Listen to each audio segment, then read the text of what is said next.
আজ তোমাদের শোনাচ্ছি প্রশান্ত সর্দারের গো অ্যাজ ইউ লাইক। ছোট মামাকে একটু আগেই নিউ লাইফ নার্সিংহোম থেকে আনা হয়েছে। সারা শরীরে কম বেশি অন্তত 25-30টা সেলাই পড়েছে। ডান পায়ের উরু থেকে হাঁটুর নিচ পর্যন্ত একটা প্লাস্টারও করতে হয়েছে। সারা শরীরে পাকা ফোড়ার মতো ছনছনে ব্যথা। অন্যান্য ওষুধপত্রের সঙ্গে ডাক্তারবাবু কড়া ডোজের ঘুমের ওষুধও দিয়েছেন। তা সত্ত্বেও মামা মাঝে মাঝেই যন্ত্রণায় কোকিয়ে উঠছে। বরাত ভালো, বেঁচে গেছে, নয়তো ঘটনা যেদিকে মন নিয়েছিল যে কোনো অঘটন ঘটে যেতে পারত। 3 ঘন্টা পরেও দাদু দিদা তো বটেই, বাড়ির অন্য কারো মুখের দিকে তাকানো যায় না। কেমন একটা থমথমে ভাব সারা বাড়িটাকে গ্রাস করে ফেলেছে। দিদা এখনো মাঝে মাঝে আঁচলের খুঁট দিয়ে চোখের জল মুছছেন। আমার কোনো দোষ না থাকলেও মা আমাকে বকাঝোকা করেছে। আমারও তাই কেমন অপরাধী মনে হচ্ছে নিজেকে। স্পোর্টসের মাঠে ঘটনাটা ঘটেছে। হয়েছে কি, প্রত্যেক বছরের মতো এবারও চণ্ডীপুর গ্রামে নবারুণ সংঘের পরিচালনায় প্রাইমারি স্কুল মাঠে গ্রাম্য ক্রীড়া প্রতিযোগিতার আসর বসেছে। মা বাড়ির ঠিক পূর্ব দিকে চণ্ডীপুর গ্রাম। ফি বছর সরস্বতী পুজোর পরের দিন এই আসর বসে। ঠিক স্পোর্টস বলতে যা বোঝায় এই অনুষ্ঠানে তা থাকে না, কারণ মাঠটা ছোট। ক্লাব কর্তাদের ইচ্ছে থাকলেও ভালো কিছু করার সুযোগ নেই। লজেন্স দৌড়, অঙ্ক দৌড়, সুতো পরানো, চামচ মার্বেল দৌড়, মিউজিক্যাল চেয়ার, হাড়ি ভাঙা আর রূপসজ্জার মধ্যেই কর্মকর্তাদের থেমে থাকতে হয়। আসলে নবারুণ সংঘের এটা একটা বার্ষিক মিলনোৎসব। সংঘের পক্ষ থেকে অংশগ্রহণকারী প্রত্যেক প্রতিযোগীকে সকালে জুৎসই টিফিন আর দুপুরে খিচুড়ি খাওয়ানো হয়। তাই চণ্ডীপুর গ্রামের তো বটেই, আশপাশের গ্রাম থেকেও কচিকাচার দল মাঠ ভরিয়ে তোলে। এই আকর্ষণে আমরা, মানে আমি আর মা, প্রত্যেক বছর সরস্বতী পুজোয় মামা বাড়িতে চলে আসি। এখানকার জনপ্রিয় ইভেন্ট হলো রূপসজ্জা।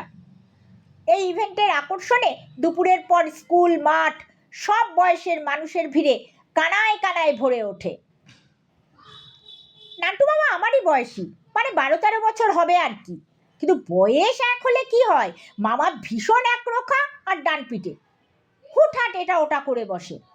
আজ যেমন করেছে, স্নান খাওয়া সেরে দুপুরে মামা ভাগ্নে চণ্ডীপুরে পাড়ি দিয়েছি।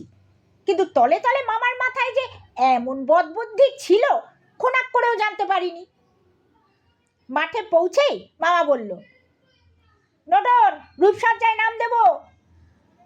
বলেই হনন করে যেখানে নাম নেওয়া হচ্ছে সেখানে গিয়ে হাজির।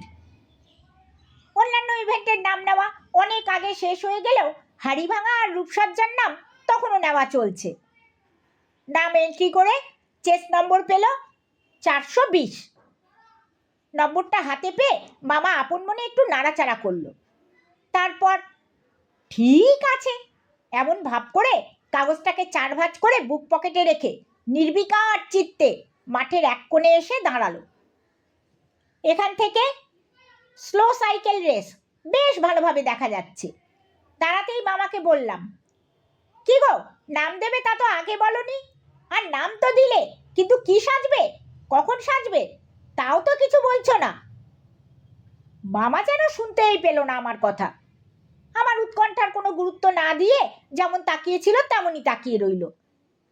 মামার নির্বিকার চিত্ত আমাকে অস্থির করে তুলল। মামা কিন্তু পাথরের মতো নিশ্চুপ। প্রাইজ পাওয়া না পাওয়া অন্য কথা, কিন্তু একটা পরিকল্পনা তো থাকবে, একটা আয়োজন তো থাকেই। নিদেন পক্ষে কি সাজবে আমাকে তো বলবে, আমি তো আর কাউকে বলতে যাচ্ছি না কিছু।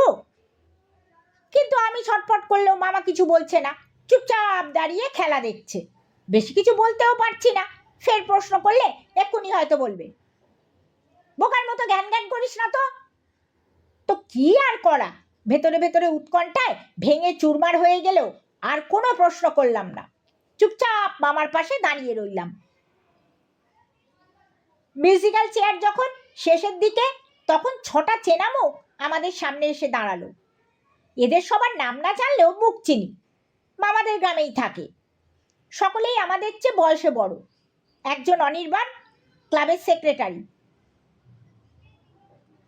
সুনির্মল মান্না। সুনির্মল মামা মামাকে বলল, কিরে নাম দিয়েছিস তো? আমরা কিন্তু রেডি। মামা ঝলমল করে উঠল, হ্যাঁ হ্যাঁ সে আর বলতে, এসেই নাম এন্ট্রি করেছি, এই যে চেস্ট নম্বর।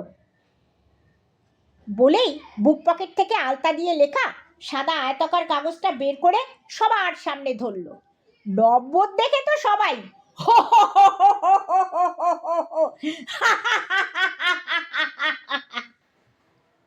হেসে উঠল। বাদল মামা মন্তব্য করল, বাহ বাহ, তোর ইভেন্টের সঙ্গে নাম্বারটাও মানানসই হয়েছে দেখছি, কি বল? ওদের কথাবার্তা শুনে কেমন যেন ঘাবড়ে গেলাম। রূপসজ্জার নাম দিয়েছে, তাতে 420-র সঙ্গে কি সম্পর্ক? বুঝতে না পেরে বোকার মতো এর ওর মুখের দিকে তাকাতে লাগলাম, কিন্তু কোনো প্রশ্ন করলাম না। মামা বলল, সাবধানে ব্যাপারটা করো কিন্তু, দেখো হিতে বিপরীত যেন না হয়ে যায়। শ্যামল মামা বলল, না না, সে তোকে ভাবতে হবে না, আমরা মিছিমিছিই হাত চালাবো। একটু থেমে আবার বলল, আমরা তাহলে মাঝপথেই ঢুকবো, কি বলিস? মামা বেশ গম্ভীরভাবে উত্তর দিল, হ্যাঁ, বিচারকরা মাঠে ঢুকে পড়ার বেশ কিছুক্ষণ পর। যাক, বাঁচা গেল। ব্যাপারটা তাহলে হঠাৎই নয়, একটা পরিকল্পনা যে আছে এখন তা বেশ বোঝা যাচ্ছে। মিউজিক্যাল চেয়ার শেষ হতেই মাঠ বড় করে দেওয়ার জন্য ভলেন্টিয়ার্সদের কাছে নির্দেশ এলো। রূপসজ্জা হবে বলতে বলতেই মাইকে ঘোষণা, যারা রূপসজ্জায় নাম দিয়েছেন তারা অবিলম্বে মাঠে নেমে পড়ুন। চোখের পলকে প্রতিযোগীর দল স্কুল মাঠের অনেকটা অংশ ভরিয়ে ফেলল। হ্যাঁ, তা প্রায় 40 হবে, কিন্তু মন দিয়ে যে একটু দেখব তার পারছি কই। মামাদের চিন্তা আমাকে পেয়ে বসেছে। মনে ভাবলাম, দূর ছাই, অন্য কারো সঙ্গে যদি আসতাম তো ভালোভাবে দেখতে পারতাম। কজন বেশ সুন্দর সেজেছেও। গায়ে কাদা লেপে একজন সরস্বতীর ভঙ্গিমায় হাতে বীণা নিয়ে দাঁড়িয়ে, তাকে দেখে মনে হচ্ছে এখনো যেন পটুয়া এক মাটি করে গেছে। আর কালিদাসের ভঙ্গিমায় যে অবতীর্ণ হয়েছে তাকেও মন্দ লাগছে না। কিন্তু এই মুহূর্তে সবার দৃষ্টি গিয়ে পড়েছে সরসজ্জায় শায়িত ভীষ্মের ওপর। সত্যি ছেলেটা সেজেছে বটে, পটে আঁকা ছবির মতো তীরের ওপর টান টান হয়ে শুয়ে আছে, না একটুও নড়চড় নেই। এখন দেখছি কাগজ কলম নিয়ে বিচারকরা মাঠের মধ্যে ঢুকে পড়েছেন। দেখছি আর তাজ্জব বনে যাচ্ছি বিটকেল ছোট মামার বুদ্ধি দেখে। দেখি তখনও দাঁড়িয়ে, ভেবে তো কুলকিনারাই পাচ্ছি না, সাজবেটা কখন আর নামবেই বা কখন। নির্বিকার মামাকে তখনও দাঁড়িয়ে থাকতে দেখে ভাবলাম, বাছাধন ভয় পেয়ে গেছে নিশ্চয়ই, আর নামবে না। মনে মনে বিড়বিড় করলাম, যত হম্বিতম্বি আমার কাছে, এখন কেন হে বাপু ল্যাজ গুটিয়ে পেছনে আসা? এই সব ভাবছি, ঠিক তখনই শ্যামল মামাদের গলা, মামারা চোর চোর চোর চোর চোর চোর চোর চোর বলে চিৎকার করতেই ছোট মামা ছুটে মাঠের মধ্যে ঢুকে পড়ল। আর শ্যামল মামারা ছোট মামার পিছু পিছু মাঠের মধ্যে ঢুকে হিন্দি সিনেমার কায়দায় কি লাথি ছুটতে লাগলো মামাকে তাক করে। তারপর তারপর সে এক কেলেঙ্কারি কাণ্ড। শয়ে শয়ে লোক কিল ঘুষি চর উঁচিয়ে মামার দিকে ধেয়ে গেল। কেউ কেউ আবার মাঠের আশেপাশে পড়ে থাকা ছোটখাটো বাঁশের লাঠি নিতেও ছাড়ল না।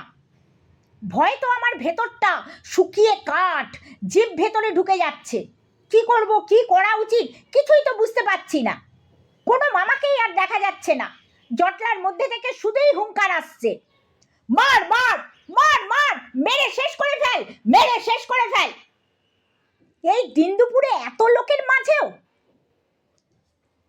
কি যে করি কিছুই বুঝতে পারছি না, কিন্তু কিছু একটা তো করতেই হবে, না হলে মামাকে বাঁচানো যাবে না। ঝাঁ করে মাথায় একটা বুদ্ধি খেলে গেল। ছুটে গেলাম স্টেজের কাছে, সেখান থেকে মাইকে ঘোষণা হচ্ছিল। আঁকপাক করতে করতে বললাম, এই যে শুনছেন, যাকে চোর বলে এত লোক মারতে উদ্যত হয়েছে সে আসলে চোর নয়, আমার মামা। রূপসজ্জায় নাম নিয়ে চোর ভূমিকায় মাঠের মধ্যে নেমেছে। প্রথমে যারা মামার দিকে তেড়ে গেছিল সে ব্যাপারটাও আগে থেকে সাজানো। দোহাই আপনাদের, একটা কিছু ব্যবস্থা করুন, নইলে মামাকে ওরা। আর কিছু বলতে পারলাম না।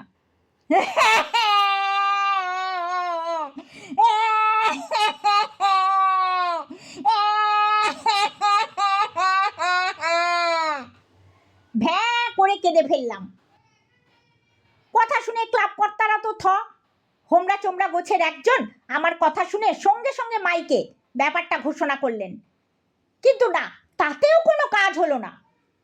শেষমেশ ক্লাব সদস্যদের সক্রিয় সহযোগিতায় ছোট মামাকে পাবলিকের হাত থেকে ছাড়িয়ে আনা গেলেও মাঠে রাখা গেল না, ভ্যান গাড়িতে করে মাঠ থেকে সোজা নার্সিংহোমে। বাদল মামা, শ্যামল মামাদের অবস্থা অতটা খারাপ না হলেও নেহাত মন্দও নয়। মামাকে বাঁচাতে পাবলিকের কুলঘুষি লাঠি ওদেরকেও হজম করতে হয়েছে। তবে কিনা সান্ত্বনা একটাই, এত লোককে বোকে বানানোর জন্য প্রথম পুরস্কার দিয়ে বিচারকরা মামাকে সম্মান জানিয়েছেন। যদিও পুরস্কার নেওয়ার জন্য মামা সশরীরে স্টেজে হাজির হতে পারেনি।